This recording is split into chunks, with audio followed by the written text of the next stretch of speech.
But let's get straight into our Kaea Kele and All Eyes, our usual segment. We'll come to you first. Stace, your All Eyes player. We'll go All Eyes first. Started nice and light.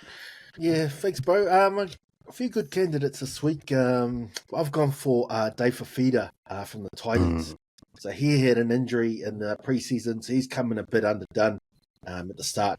So he's been getting limited minutes so far and been used off the bench as a bit of an impact player.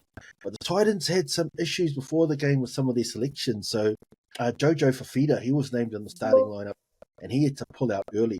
So that meant Beau Fermor moved from back row to centre, and then Big Dave, he got called up into the starting lineup. And even though the Titans lost, I thought he was back to his, his rampaging best. So I'm just looking up some of these stats.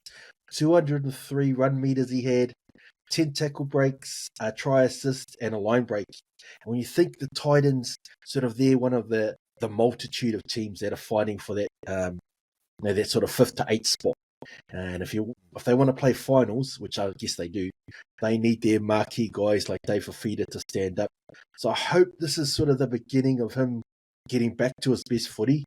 But I'll give him the All Eyes on me this week. Nice. Yeah, that's a good call out. Like, especially with our Tino, Big Tino there, he really stepped up. But yeah, good call. Like, hopefully it's a turning point because, man, yeah, he was back to, getting back to that form. It's almost like people just need to allow him. Like, they went from stop being greedy to, bro, just grab the ball and go. Like, that's right. Vossi, I think Vossi called him. He's like the player character. The way he is just running for everyone. Nice call, bro. Bobby, who shone out to you this week, bro? Who's your All Eyes? Yeah, I had a few, bro.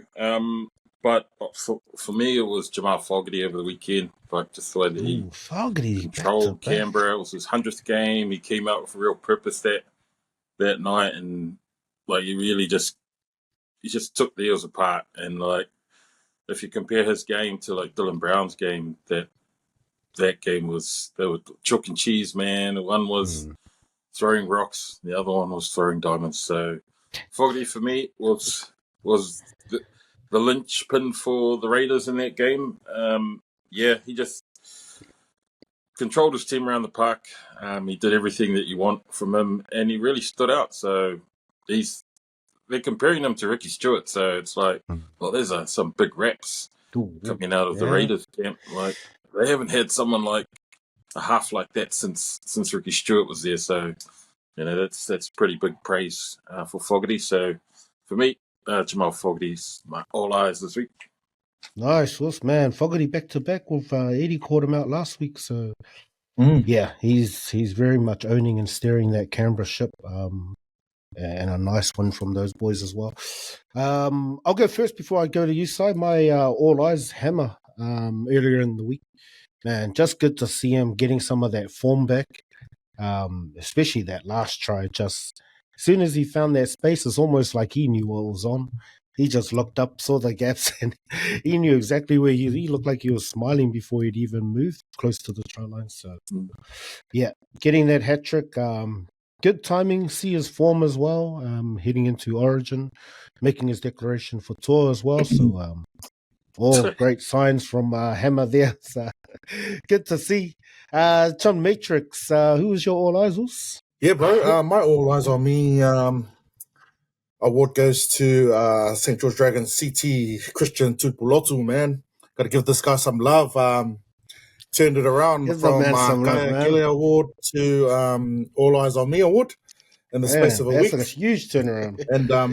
And you know what? He's we've kind of thrown him under the bus with the timing of his try celebrations, and then his coach put away the show me the money, but then he brought it out this weekend, last weekend, bro, and he scored. I think he scored the first try, and he didn't pull out then, but he was like, Kamalo celebrates like he wins the World Cup.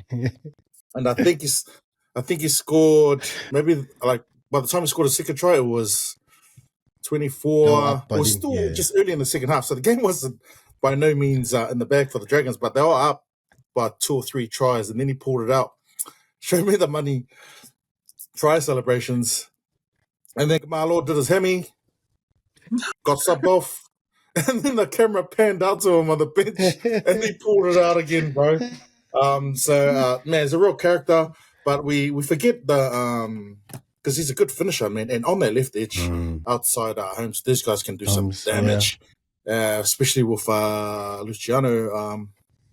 I don't know why he's not starting, bro, but when he came off the bench, bro, just silky touches, man, putting Holmes in space, and you got Gutho sweeping around, bro. Tuipulotu's going to pull out those try celebrations a lot more this year, bro, so it was good to see him pull that out. I think he's being a bit more smarter with the timing of it. That was still up, and they even interviewed the coach who... because remember, I think after the second, was one of the games they got pumped, and he was like, "Nah, he won't be doing that anymore." But he actually, he was like, "Oh, he didn't gonna give a shit as long as they're winning, bro." But he's having a strong season, man. Christian Tuipulotu, if he keeps this form up, bolter for the Kiwis. This guy's I don't know if he's a Warriors junior, bro, but he's definitely he's the St. Paul's alumni, bro. So yeah.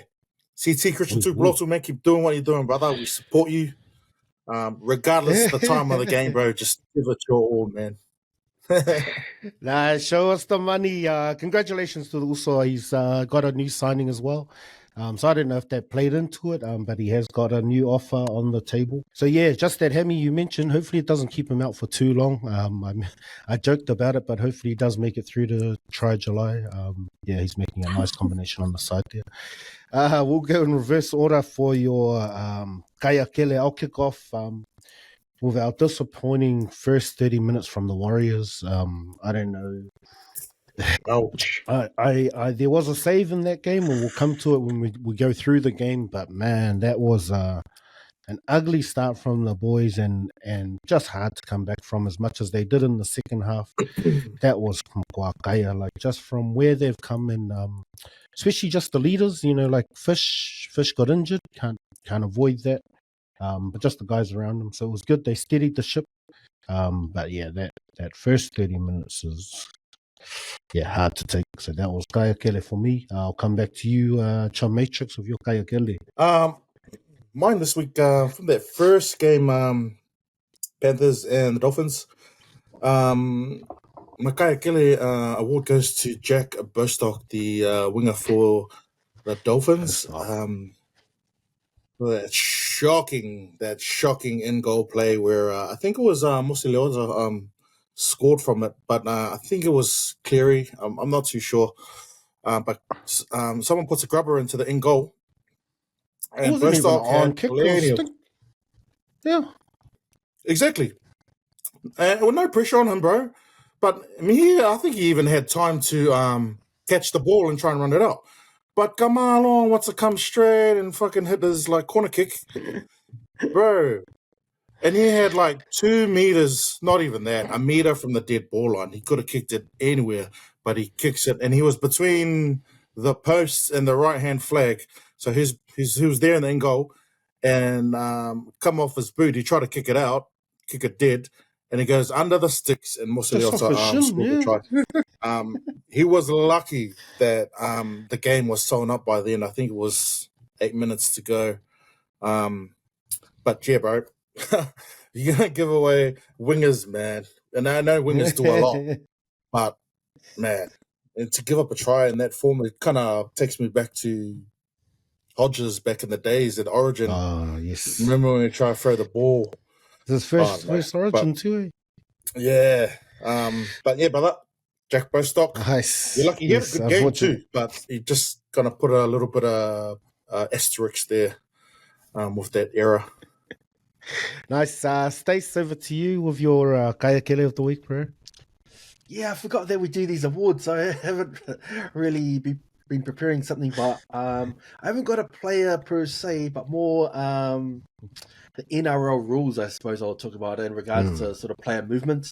So we just completed, that was round 6, and the biggest story so far this year being, Dylan Brown moving to the Knights, not now, but next year.